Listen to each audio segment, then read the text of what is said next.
This is your guide to book publishing. Everything you want to know but didn't know what to ask with your host, Dr. Judith Briles, on the Rockstar Radio Network. On the show today, you'll find out where book publishing is going and how to take advantage of it. How to identify and avoid publishing predators. What opportunities are emerging as the book trade evolves in new forms. How to avoid losing money, and much, much more.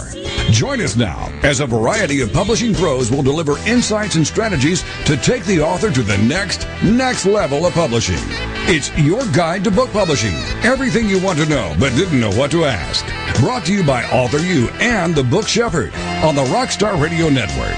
And now, here's your host, Dr. Judith Briles. Well, welcome back. It's Valentine's Day. It is freezing here in Colorado, my home base. It's a crisp 25, nippy and snowing today. But our show will not be nippy, or it certainly won't be snowing. My guest is from fabulous sunny California and Sunnyvale, which used to be right next door to where I lived in Palo Alto and Menlo Park years and years ago. But I thought it would be kind of fun, since it's Valentine's Day, to come up with Mashable had a survey that they reported about on which states were the most romantic and which were not. And Guy's state actually is going to win here. But the coldest one, I don't know what this has got to say. At least it's not Colorado, it's Montana. And people in Montana are basically indifferent to today. But California's shine, the sunshine and the surf is what it's all about. So if you want to have a great, lovely evening, maybe you should head to the West Coast or bring a little sunshine into the area. So with that said, I want to hop into the program because we have a lot to go through today. And with me is one of the visionaries of the century, and I was aware of Guy Kawasaki when he was with Apple years ago, but I didn't have the pleasure to meet him, although we share several friends, so I don't know how that did not happen.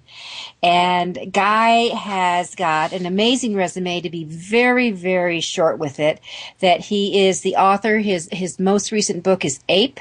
And that he is all about, he's done What the Plus, is Enchantment. He has 9 other books. He has kissed the New York Times bestseller many, many times. He's the co-founder of one of the most successful blogs out there called Alltop, ALLTOP.com, which is an online magazine rack. And I know I visit it every day looking for little items I can share with our Author You members on our Twitter feed. And he was previously the Chief Evangelist of Apple, and he's going to tell us all about what that's about. He's got a BA from Stanford University. He's got an MBA from UCLA. He's really smart. What I love, he's got an honorary doctorate from Babson College. I wish I'd got an honorary instead of going to school for it, but what the hell. Anyway, so we're going to be talking about publishing today, and his book, which I had in my hand, Ape, How to Publish a Book. It's all about being an author. It's about being a publisher, and it's about being an entrepreneur. So, with that said, welcome, Guy, to your Guide to Book Publishing. Thank you. Thank you very much for having me. Judah, I have to tell you, you said something very funny. Do you realize what you said? I'm afraid to. Uh-oh. It's kind of a George Bush moment. Okay, what did I say? You said it's kind of nippy in the air, and then you have this Japanese-American person on your radio show. I thought that was great. Well, there you go. That's my faux pas of the week. That's not a faux pas. It's not a faux pas at all. It's funny. All right, so now does that mean I get to toss you, Guy? Yeah. Now we can go back to that TV show. Judith, you can do anything you want to me. Oh, well, hey, everyone. Guy's coming to Colorado in May. And I should say this to all of you. He will be our opening keynote speaker at the extravaganza on May 3rd. So the group is really excited to see him come. They'll all get a copy of his book, Ape. And we're gonna go bananas during this hour, and we'll talk about Ape and get into it. So we can use all kinds of metaphors. We can We can climb buildings. We can climb walls. We can catch airplanes. We can see. I saw King Kong too, so we can do all those things. All right. So with that said, let's really kind of jump into this a little bit because you really do have some intriguing things, and I really want to. What I really love to see, because I transitioned a long time ago and embraced publishing my own books. When I realized the dollars and cents of it. And there really was an alternative source because yours truly is a former book snob. I believe that absolutely the only way any legitimate author would get a book published was with a New York publisher. Well, those days are gone. So I'm going to let you pick up from there, Guy. Yes. Where are you? What do you think about, really, it's a revolution that we're in, I think, in the printed world.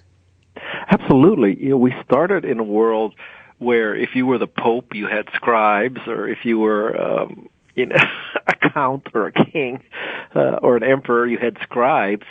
And I'm going to skip around a little bit, but then, you fast forward to Gutenberg, and now 2,000 Bibles can be printed a day instead of, one.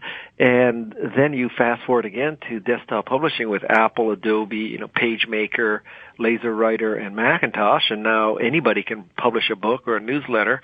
Fast forward again until today, and now anyone with a computer and internet access can upload a file to Kindle or iBookstore or Nook or Barnes and Noble is Nook, or Kobo, and 48 hours later you're a published author. Hallelujah. Talk about the flattening of the world and the democratization of information. I mean, can't get much more democratic than that. No, you can't. And the only caveat I would add to that I would tell all our authors before they push the send button, really publish it, really have a come to book moment with yourself. Yeah. And really decide, should the world read these words, or is it for your select 10 friends? Because one of the things that I get on people's case on is there's a lot of book pollution out here. So yes. I think that one of the things that you're talking about is that there is a mechanism here, and that you can create a quality book, but you can take control of it. Yes, very much so. And if I still think, though, I understand the danger that anybody can publish a book because there will be lots of crappy books out there. On the other hand, I think the danger is much greater when 6 large New York companies control what's published. So if you gave me the choice between those two extremes, which one I would pick. And I think, if you look back over the history of literature time and time again, some of the greatest works were rejected time and time again.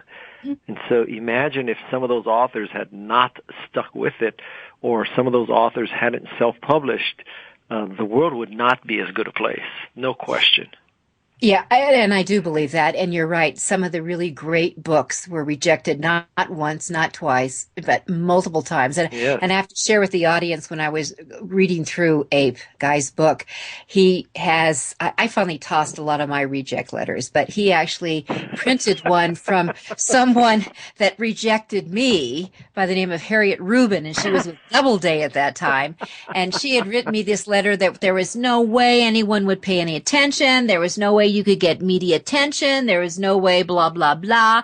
And basically, kiss off, babe. And so I ran into her at a conference, and I said, Harriet, I don't know if you remember me, but I had submitted my book on women in sabotage to you.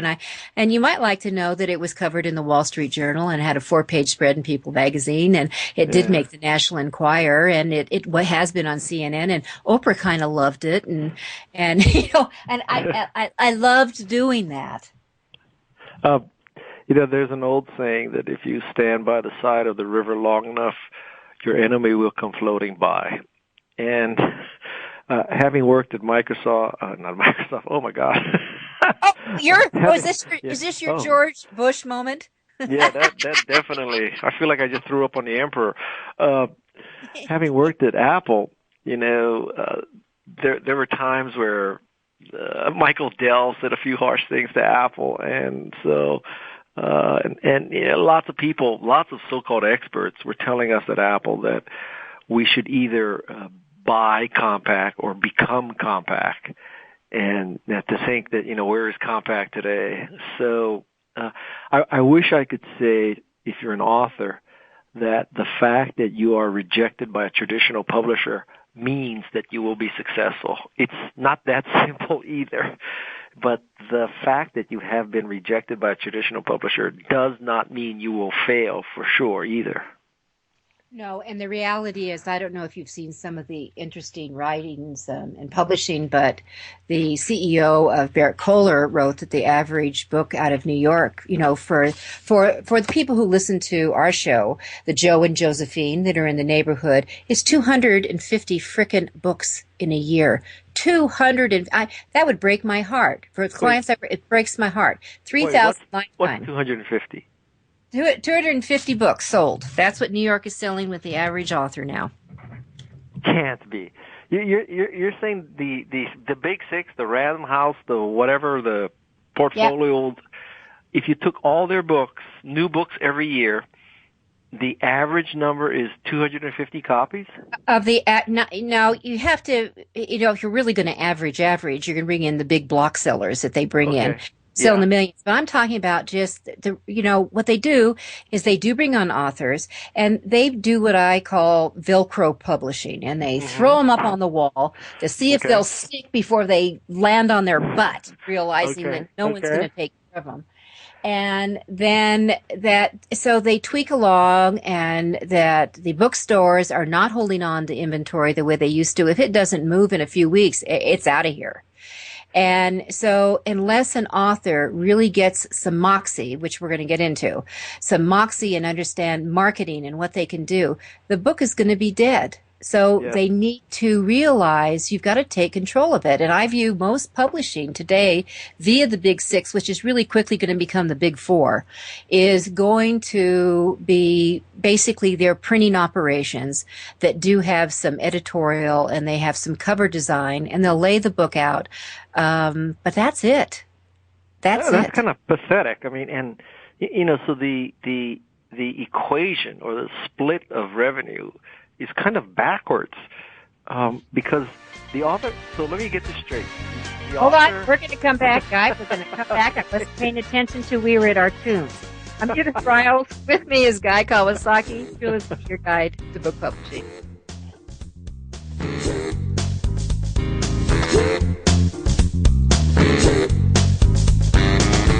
This is your guide to book publishing. Everything you want to know but didn't know what to ask. With your host, Dr. Judith Briles. And we'll be right back with more great information right after these on the Rockstar Radio Network.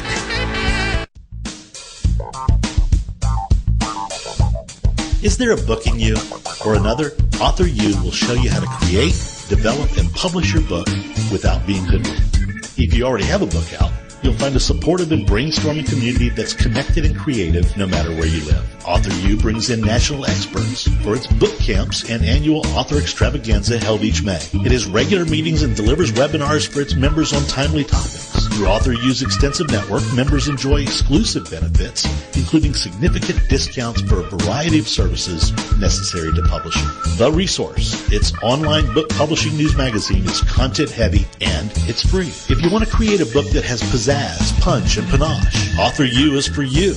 If you're a hobbyist or a casual author, it's not. Join Author U today through its website at authoru.org. Follow Author U on Twitter at AuthorU and on Facebook at Author U, where timely author and publishing tips and articles are posted daily.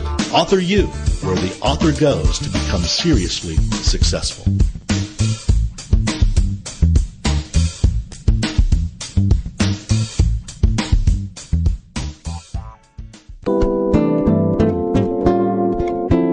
Do you sell stuff? Do you want to sell books? Lots of them? If yes, you must take credit cards, the most widely used form of payment today. The free terminal has created a special program for your guide to book publishing listeners. No contract. All equipment is free. Extremely low rates and no termination fees ever. Contact Alan Dean at alan@thefreeterminal.com or call him at 303-668-6828.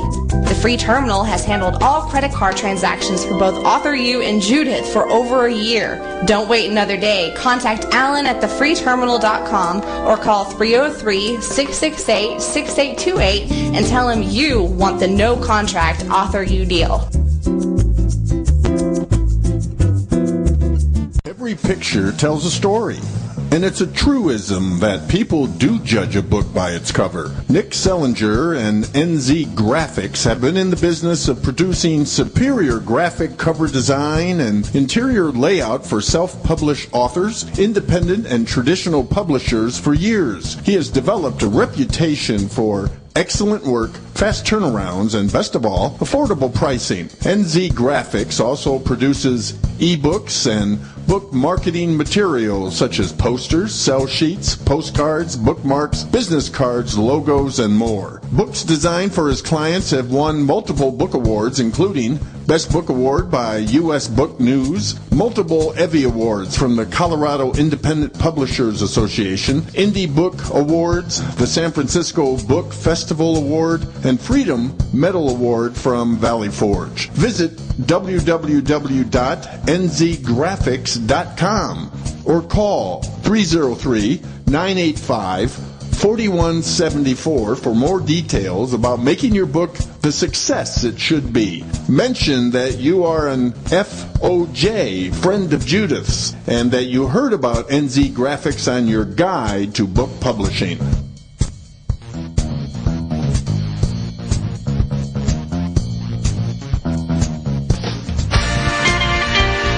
Welcome back to your guide to book publishing. Everything you want to know but didn't know what to ask on the Rockstar Radio Network. If you want to write and publish a book, if you want to be successful as an author, your guide to book publishing, everything you want to know but didn't know what to ask, is for you. Stay tuned and you'll hear about statistics, scenarios, and strategies on what to do now to get you published. So let's get back to the show. And here again is your host, Dr. Judith Briles.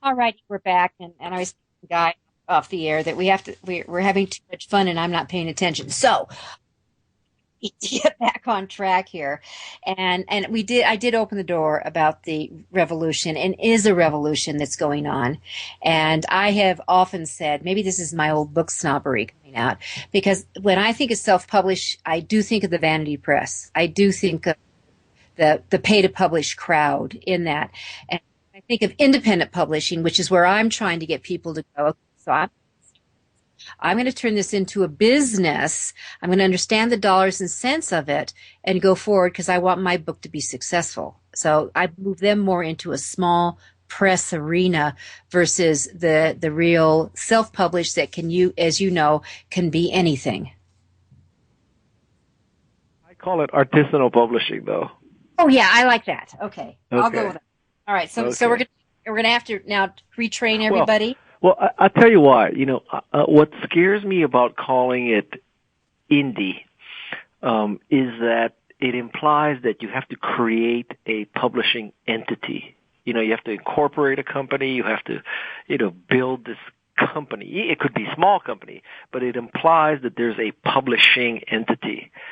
And truly, as a novice author, you really don't. It can just be you using some freelancers. So I don't want to scare people off into them thinking that they have to be a miniature Random House to be successful. They don't. They can be one person in a garage. Oh, absolutely. And you outsource everything. Yes. Yeah. Okay. Well, the irony is you outsource everything to the people that were going to be your freelancers via the traditional publisher anyway. And that's what they do. Yeah. That's what the traditional publishers do in most cases. A lot of that does get outsourced. So, Guy, you have the way you've broken up your book, which I do like, the author and the publisher and the entrepreneur side of it. And one of the things that you do talk about, there's a couple things that really popped with me because I'm always looking for gizmos and gadgets and tools. And you have a special section that actually focuses on tools for writers so they can sing and soar with what they're doing. Do you want to go through some of those? Sure, sure. Well, first of all, my most controversial recommendation is people use Microsoft Word. And I make this recommendation for two reasons. One, Word has great style sheets, and this is a way you can assign styles, characteristics to every paragraph in your book, and if you decide you ever want to change one of those styles, it ripples through the entire book. And when you export your book and you start trying to lay it out, the layout program, which we recommend, Adobe InDesign, works very well with the exported styles. So that's number one reason for Word. Second reason for Word is because the whole industry has standardized it. And you may not like Word, but there are going to be editors and designers and reviewers and just a whole host of people who have to use that file. And yes, you can have a very funky file yourself if it was just you, but it's going to have to go downstream. So I don't, this is something that don't waste any cycles on. Just use Word and get it over with. Another tool. It's the most easiest convertible of all of them. Yeah. I mean, a lot of people say, well, I use this other word processor. It's cheaper and it's open source and all that. And, it can save as Word. And my experience is Word can't save as Word. So I don't know how anything else can save as Word, but that's a different discussion. Okay. Some other tools. I highly recommend using Dropbox so that you create a folder that is constantly being updated to the cloud and to your other computers. That way, if you do something stupid like corrupt a file or throw away a file, you can always get it back. I have done that. Evernote is this just cloud-based sort of catch-all in the sky. I send all my password email confirmations, my travel confirmations, any website that I'm thinking of using in the book, any scrap of information, any idea, any outline, anything. I just throw it into Evernote knowing that I can get it anytime, anywhere. Another tool is YouSendIt. YouSendIt, many people's email servers won't take a file that's more than 10 megabytes. And so, how do you send a 10 megabyte or more file to your editor, to your reviewers, to your friends? You YouSendIt, and what you do is you upload it to YouSendIt, and YouSendIt sends an email to the people you want them to get the file with a link to the file as opposed to the file as an attachment. And you can make YouSendIt limit the number of times that the file can be downloaded and the length of time the file can be downloaded. So sometimes I seed the ape to about 200 people, so I would set the limit to 225 downloads over the next 12 days. And that way I never have to, I don't have to send a 20 megabyte file 200 times, one at a time. I just send one link.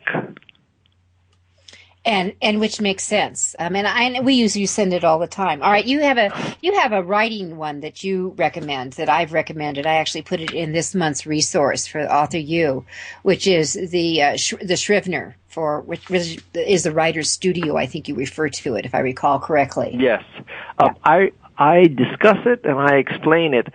I have not used it.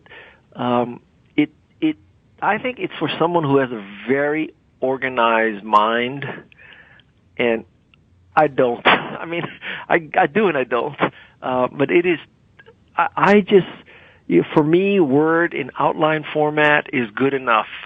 And so if you have a really complex novel or something with 30, 40 characters, I could see that. But for me, I've never needed something that powerful. Word is enough power for me. Yeah, it's perfect for fiction. I mean, I highly recommend it for fiction. I'm working on right now with a new client, a nonfiction book, which has the working title, The Concrete Killing Fields. Can you imagine? Mm-hmm. And it deals with homeless that she had worked with for many, many years. And there are so many characters. We actually ended up using that to keep track of who was doing what to who. Yeah, I can see that. But, in Ape, there's only me and Sean doing stuff to people. Simple. So there you go. All right, and you also mentioned Google Docs. What do you think about that? Yes, well, Google Docs is a good way to enable thousands of people, if you want, to look at the same document and even edit it as a group to collaborate in the editing. It is, I think, a better way than sending people files, because the problem with sending people files is, let's say you send out the file and you get some great feedback, so you immediately make the change. Now, everybody who you sent the previous version of the file to still has the previous version of the file, right? So they're behind, and they may be saying the same thing to you, or they may be reacting to the wrong text at this point. So the beauty of Google Docs is if you change it up in the cloud and you point everybody to the Google Doc as opposed to sending people files, then multiple people can look at Google Doc and it's constantly being updated, which is also a very useful thing. The scenario in which I use Google Docs is I send people to look at the outline of my book in Google Docs. But when I ask for feedback on the book itself, I actually send the Word file to people. So, and do they make comments actually on the document and send it back, or do they do it in a separate attachment? Google Docs enables you to do that. You can collaborate, and multiple people can edit and comment on the document. However, in my case, I request feedback from 4 or 5 million people at a time. So as you can imagine, if you told 4 million people to go collaborate on the document, I mean, imagine if you told 4 million people, this is a Wikipedia entry, everybody go make changes. It would be a nightmare, right? So the way I do it is I send people to a Google Doc that is not the commentable, and I ask them to make comments in the social media post itself, not the doc. So I'd go to Google+, I'd say, okay, I need feedback on my outline, here's the Google Doc. They would click through and see the Google Doc, but they would actually make their comments in the comment section of the Google+ post. Perfect. Okay. With that, we have 30 seconds. We're going to go into a break, and then we'll come back. And what I want Guy to give us a lead here, but I want him to talk about financing a book, because he does have a good section within APE to do that. So in 10 seconds, what can we say about, besides get money, what can we say here? And then we'll come back to it, Guy. Well, in 10 seconds, it's cost much less to make a book, and now you can raise money through crowdsourcing. So your problems are solved. Great. We'll come back to crowdsourcing. Also joining us at the bottom of the hour for just a couple of minutes is one of our sponsors, Phil Knight from Color House Graphics. I'm Judith Briles. With me is Guy Kawasaki today.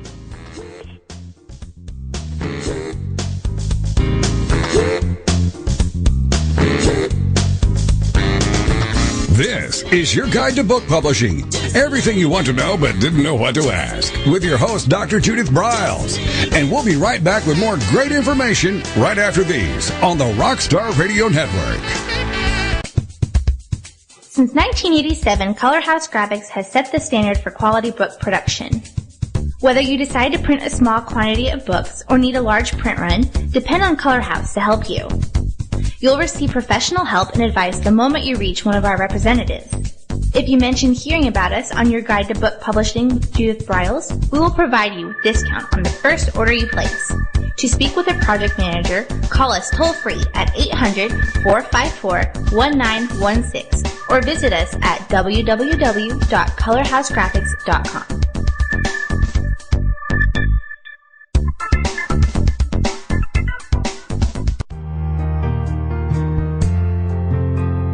Do you need postcards that make a statement?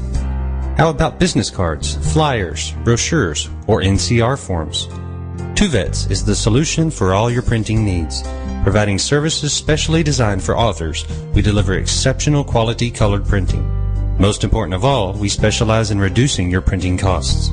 No more waiting. No more standing in lines at your local printer. Online proofing. With our pricing tools calculator, you can get instant quotes on all your printing products, as well as shipping rates all over the United States. Just a few clicks of the mouse and you're on the way to discovering how easy and convenient online color printing should be. Contact our friendly, human account representatives. We recognize that you want answers, not voice prompts.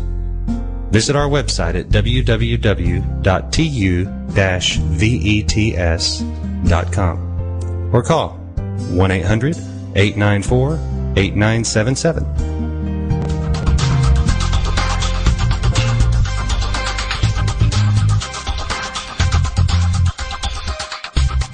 When Ned Thompson and Harry Shore started Thompson Shore in 1972, they believed employees with great character would make up the best company.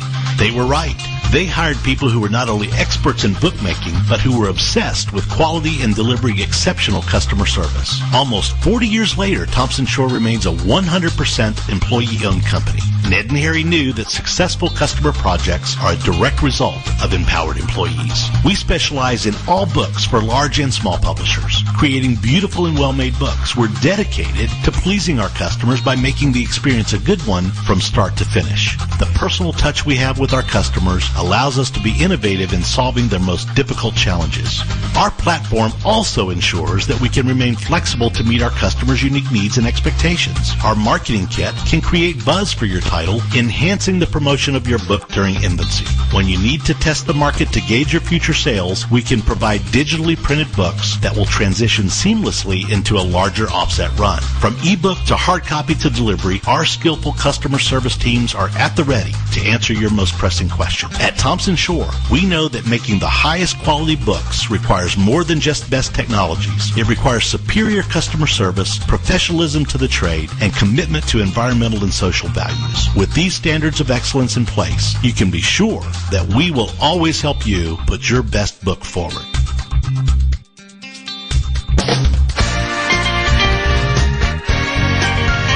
Welcome back to your guide to book publishing.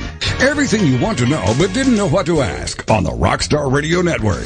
Coming up, you'll hear more about statistics, scenarios, and strategies on what to do now to get you published. So let's get back to the show. And here again is your host, Dr. Judith Briles. Before we jump back with Guy Kawasaki and talk about crowdfunding or crowdfunding, because you hear both those terms, we always bring on at the bottom of the hour one of our sponsors, and one of my favorite people is Phil Knight, who's with Color House Graphics. And Phil and a few other people are going to be responsible for bringing Guy Kawasaki to the extravaganza May 2nd and 4th, and I would encourage all of you who are listening to get your tush on a plane or drive to Denver 2 to 4, May 2nd to 4, because it's amazing. 25 spectacular speakers will be here to fill your brains, and we'll fill your belly because we feed you too during the extravaganza. So, Phil, what tip do you have for us today for printing? Well, thanks for having me on, Judith, and happy Valentine's Day. Oh, thank you. The idea that I want to share with your listeners today is really an approach to getting the best quotation or cost estimate that they can for their project. Many times our first encounter with a self-publisher or an author is when they are ready to obtain a quote and get a cost estimate. And we find ourselves either in a position where we can help guide them or help steer them in a direction that, makes good economic sense for them and ends up giving them what they're looking for. We see people in various points of preparedness for that. We do have some suggestions if they haven't already taken some of these steps. For instance, if they're working with a designer, work closely with that designer and get their input on materials, papers, cover, embellishments, and even trim sizes and paper types and so on. We also think it's a good idea to look at the different books that are in your genre of publishing and see if you have any thoughts on the things that you'd like to see in that book. We can steer them in directions that will give them the best options for paper, and oftentimes we stock sheets that are very popular but very cost effective because we purchase a lot of that particular paper type. So we like to be at a point where we can offer a lot of suggestions early in the process. We can help steer them in directions that will make quite a difference, particularly when they get into suggestions for book sizes, for cover designs, different options that they might be able to utilize. Judith, we've talked about French fold or gatefold covers, and I know you use that design a lot. We can offer a lot of different options, and most of the printers that I work with or know of are very helpful and will provide all kinds of samples and advice. So the bottom line is, don't go in blind, right? Yeah, absolutely not. There's a lot of different other items that we can help with, packaging, shipping options, things that will make a difference in the overall cost of that book and getting it to you. So it takes a long time to get through some of these suggestions, so I'll cut it short here and Perfect. Maybe at another point we can talk more about that. We can. And so come and meet Phil and talk with him about your book at the Extravaganza. Their website is colorhousegraphics.com. And thank you so much, Phil Knight. My pleasure, Judith. Have a good evening. You too. All right. So, Guy, money. Where do we get it? Well, first of all, we have to discuss how much we need. And I would make the case that an artisanal publisher at the low end, I would say, needs at least $2,000, and that would be $1,000 for copy editing and $1,000 for cover design. The probability that you're an author who's also a good copy editor and a good cover designer is just about zero, shall I say. So let's say that $2,000 is the least. It could go up to $4,000 or $5,000 if you throw in content editing, and you pay more for copy editing, you pay more for your cover design. So it's between $2,000 and $5,000. And let's say you're a novelist and you're selling it on Kindle for $3, so you're going to make $2 on the $3. So you're going to make $2 a copy, and you spent between $2,000 and $5,000. So you need to sell about 1,000 copies to break even. And I think it's not an easy goal, but it is a doable goal. So now, so let's say you need to raise $5,000. In the old world, you'd spend 9 months sucking up the agents and editors in New York. Hopefully one of them will like what you do, and the agent will take it to a publisher who will do a deal, or you'll get directly to an editor who will do a deal. Of course, the irony of all this is that, the typical, I think the average advance, someone told me, was $5,000. So, in a sense, you can, in this best case in the traditional world, you would get an advance for $5,000. In the artisanal self-published world, you would spend $5,000. So really the delta is $10,000, right? So it's $5,000 you didn't get, and then $5,000 you have to put in. But the order of magnitude of an advance is $5,000. So to get that $5,000, you'd have to spend, I swear, 6, 9, 12 months sucking up to hundreds of people. A very frustrating experience. Or for $5,000, you should tap your friends and family and fools and do something on Kickstarter and or Indiegogo and make a project out of your book and see if you can sell your book in advance for $5,000. And authors are very creative. I mean, they'll say for $5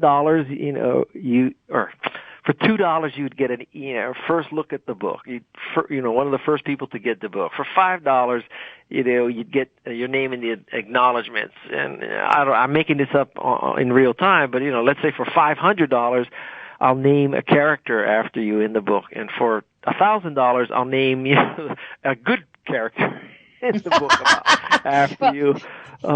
So you can have all these fun little things and raise $5,000 much easier than sucking up to somebody in New York for 6, 9, 12 months. See, so you have come over to the dark side. I am on the dark side, yes. Yeah. Oh, good. So proud of it. What happens, though, that is what happens. There's a wake up when you start realizing, so if X amount of dollars is going out the door, what are they really doing for me? And you really do, as you say, you do a lot of sucking up to try to get it there, or schmooze, marry me, do something, give me a kiss or something. Yeah. And a lot of times it's just, you might as well just go bang your head on the wall.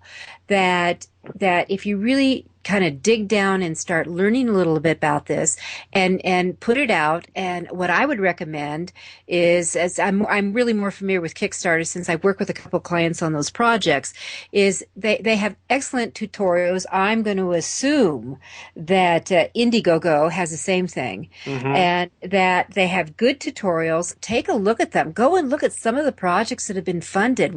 There's a system to it that grabs attention, and there are people out here in cyberland who literally scan those sites looking for something that will touch their heart or their soul or speak to them, and they'll put $10 here and $25 there or $100, fill in the blank, and the money adds up. It does. It's a great little system. I mean, again, I'm sure there's some fraud, and I'm sure there's some, iffy stuff happening. But when all the dust settles, it's still a better system. For all the warts on this system of democracy and all this, can you name a better system? I can't. So I think it's a beautiful thing. So one of the things that you do talk about, and I know we have about 90 seconds to go before we have our final break. How could that possibly be? That you talk about how to make money with your book, and really you kiss on sponsorship and advertising. Can you kiss on that just a minute before we lead into the next section? So if you're not published by a traditional publisher, you can do almost anything to sell your book, whereas a traditional publisher is just going to ram you through the traditional reseller path. So coming up after the break, we're going to explain how to get around this issue. So in that, I think that, people don't realize, Guy, is traditional publishing is really very template publishing. I mean, they really do have it set up. And I think that one of my ahas that I discovered in trying to pitch, because I wasn't afraid of calling an editor and pitching directly, but that in pitching is that what they responded to was actually the latest usually article that they had read in some magazine that they follow. And they really weren't real creative or what I would call visionary in that. And I think that that's part of the problem with the traditional publishers. They are still stuck in their 1931 model of publishing. You think that recent? One of them. No, I mean 1931. I would have said 1910 or... Well, that's how they learned to sell books to the bookstore on consignment, and that's bizarre. All right, we'll be right back. With me is Guy Kawasaki. It's your guide to book publishing, and I'm Judith.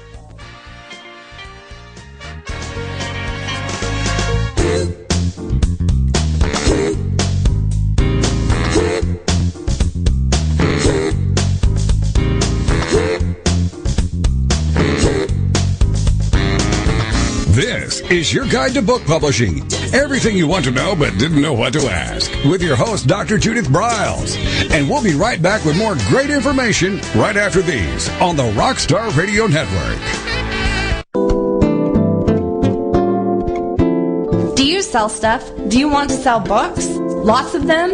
If yes, you must take credit cards, the most widely used form of payment today.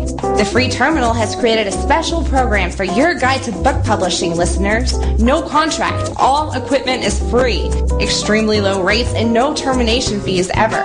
Contact Alan Dean at alan@thefreeterminal.com or call him at 303-668-6828. The free terminal has handled all credit card transactions for both author you and Judith for over a year. Don't wait another day. Contact Alan at thefreeterminal.com or call 303-668-6828 and tell him you want the no contract author you deal.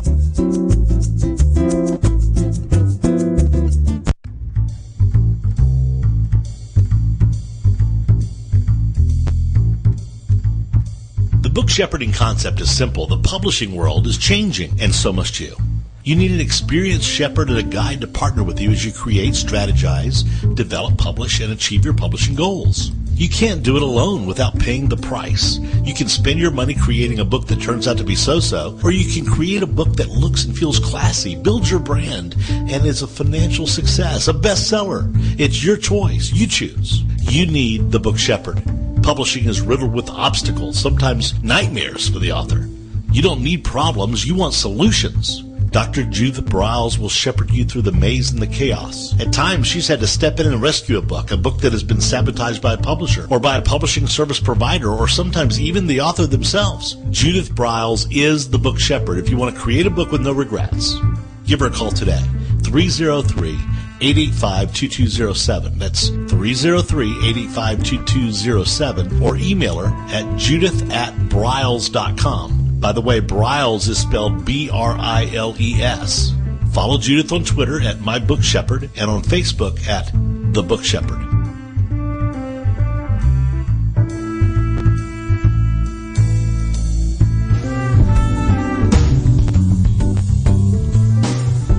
At Total Printing Systems, customer service is our priority. We are located in Southern Illinois.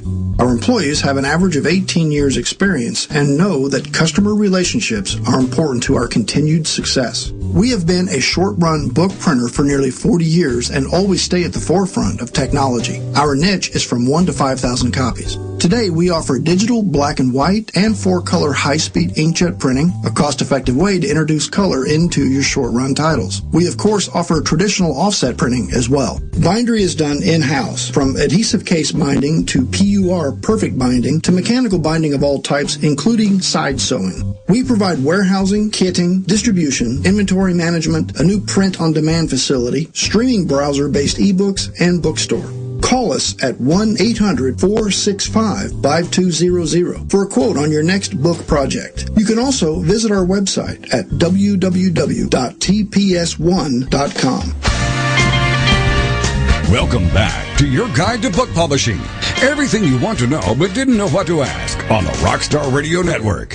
If you want to write and publish a book, if you want to be successful as an author, your guide to book publishing, everything you want to know but didn't know what to ask, is for you. Stay tuned and you'll hear about statistics, scenarios, and strategies on what to do now to get you published. So let's get back to the show. And here again is your host, Dr. Judith Briles. Well, I'm going to take a leap here and talk about how to really, let's say we got a book. You made a decision, I'm going to do this. I have my book, whether I printed it, whether I'm going to create just totally an e-version and throw it out that way. That how do we market it and how do we sell it? And I know Guy has a really good chapter on guerrilla marketing, and some of the things to do with how to pitch bloggers, which is always of interest to authors. Plus, I think it would be great to know some of the inside secrets of how they aped their own book. So with that, Guy, why don't you kind of step us through it? Sure. So first of all, we really love guerrilla marketing. No pun intended. I know the book's name is. Are you referring to me as a gorilla? It's GUE, not GOR. Okay. Okay. So we really love guerrilla marketing. And there are many ways to do this. I'll tell you the most effective thing that we did is that prior to the public's ability to buy APE, probably 1,500 people had read it as reviewers, as bloggers, as, just people who wanted to help out with copy editing. So when you have 1,500 people who've read the book before Amazon puts it on sale, and if you have a chutzpah to ask those 1,500 people to please post a review the moment it is for sale, guess what? You wake up, you go to sleep one night, December 9th, and you wake up in the morning, December 10th, and there's 50 5-star reviews there already. So that is a very guerrilla thing to do. In fact, I was so worried about it, I told Amazon, I want you to know that this is not me as 50 different personas. I didn't pay 50 people to do this. These are real readers who are voluntarily doing this. So that is guerrilla tactic number one. Seed your book to a lot of people in advance so you can get a lot of reviews out the gate. And you have to get over the paranoia that someone is going to, put your file on some downloading website and, everybody's going to get your copy for free. That still may happen, but quite frankly, if it happens that way, the only thing that matters is, did the people who got the file that way, would they have bought it anyway? And I would make the case they wouldn't have anyway. So you didn't really lose anything because you never would have gotten that sale. Yeah, and I agree with you. I totally agree with you. Okay, what's next? What's next is, instead of the typical traditional book publishers tour where you go to 8 cities in 12 days and you wear yourself out and you only reach a few hundred people, you can do a virtual blog tour where you just schedule blogs and you say, on Monday I'll post something for your blog, Tuesday another blog, Wednesday another blog, Thursday another blog, and you're all doing this wearing your pajamas at home. So that is a very good thing to do. All right, so let me jump in here, though. Virtual blog tours, this assumes that you have some kind of a relationship with the creator of the blog. True. Okay. Yep. So you have to work to set that up and say, and if you're going to do it over a week or a month, or you fill in how long you're going to do it, so you want to kind of line them up. And then I guess I need to ask, do you do the same blog for each one, or you do a brand new blog? In my case, I offered some typical stuff. You can always excerpt any part of your book, so that's easy. I also wrote about 5 or 6 different essays for specific people. And there's a caveat that, you can have it first. We'll wait 2 or 3 weeks and offer it to other people. But, the internet is a big place, and just because one website runs something doesn't mean that everybody who's possibly interested in it has already read it. So you don't really need to generate new content for every single place. A bigger point that you zoom past there is one really important point is the moment you start writing your book is the moment you need to start building relationships that you're going to tap 9 to 12 months later. So, if you write your book and you publish it and now Amazon is about to sell it and you think, oh God, who can I contact for publicity? Which blogger? And you haven't met that person, haven't talked to that person, hasn't done anything for that person before, you blew it. I mean, you need to start way in advance. Just knowing that you're going to come out with a book in 9 months, you need to start, meeting people and greeting people and engaging them and building your following and your platform, because you will need your platform in 9 months. Exactly. All right. So now that we've sailed by that one. All right. And then, so what are the other things for our guerrilla marketing? Then, you just go down the line and think creatively. There are all these author and reader websites like Goodreads where you should maintain or start and maintain a presence. Generally speaking, in social media, whether it's Twitter, Pinterest, LinkedIn, Facebook, Google+, you need to develop a following who have confidence in you in a particular niche, that you're positioned as an expert in a niche.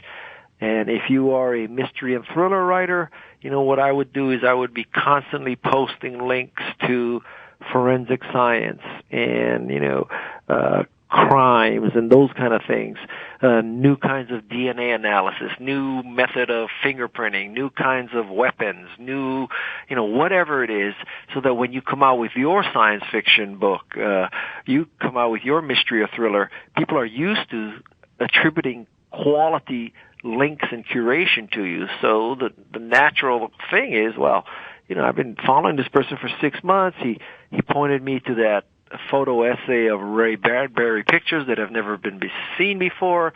He pointed me to an interview with George Takei talking about what it was like to be on Star Trek. He pointed me to a Wired magazine article about new kinds of DNA analysis, and now he's come out with a mystery and thriller. I bet it's good. Perfect. And they buy your book.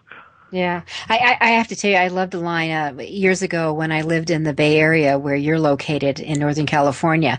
I was president of the Foothill Danza foundations. And one of the perks was we used to get to have dinner with these celebs that came in to lecture, and Ray Bradbury came in. I loved Ray. And I'll never forget when he said this to me. He said, his idea of education would simply be this: lock all the kids in the library and let them out when they're 18. It's done. I loved him. Yeah. He's the man. All right, so we've got all those and going into it, and I should say also to our listeners, and you might be interested in tapping into this. The person who's going to be following you speaking actually asked to follow you, Guy. Yeah. And Joan Stewart, who is known as the Publicity Hound, she is going to be deep diving. You mentioned Goodreads just a second ago. Yep. She is going to give all our attendees all the other places that you should be diving into outside of Goodreads on getting your books out there. So I think that'll be very cool. All right. Yeah. So what are some of the other things that we should be doing as we ape our books? We have about 3 minutes to go over them. Wow. But I don't want to overwhelm people with, odds and ends and things to do. Conceptually, I want them to understand that becoming an author today means that it's no longer just writing. You have to write it, you have to produce it, and then you have to sell it. And second important point is, in this process of authoring, publishing, and entrepreneuring, you cannot start your selling process after you've done your publishing and writing process. Challenging as this may seem, the truth is that being an author today is a parallel process, not a serial process, not where you do one, then it's not A, then B, then C. You're working on A, B, and C simultaneously, pushing them down the road at the same time. And that's the major thing that people have to become aware of, that becoming a self-published author, you're responsible for your own destiny. Good news and bad news, okay? I mean, honestly, in a perfect world, someone would take care of all these problems for you and all these challenges. If you're self-publishing, you are everything. Good news, bad news. And it is good news, bad news, but and I think that what the tragedy that happens, Guy, is that when they do publish the traditional way, their expectation is that they will be taken care of. And the reality is they're not. Yeah. That it's going to be up to them. So no matter which way you go as we wrap up here for our authors, whether you choose to be traditionally published, whether you choose to do the artisan side of it, whether you choose to really take control so you can have your fingers in everything, the bottom line is it's up to you. The destiny of your book and your success as an author is really going to be what you put into it. Amen. Amen. All right. With that, thank you, Guy Kawasaki. We look forward to seeing you in Denver, May 2nd and 3rd. And APE, How to Publish a Book, Author, Publisher, Entrepreneur is available. Go to Amazon and get it. I'm Judith Briles, and it's your guide to book publishing.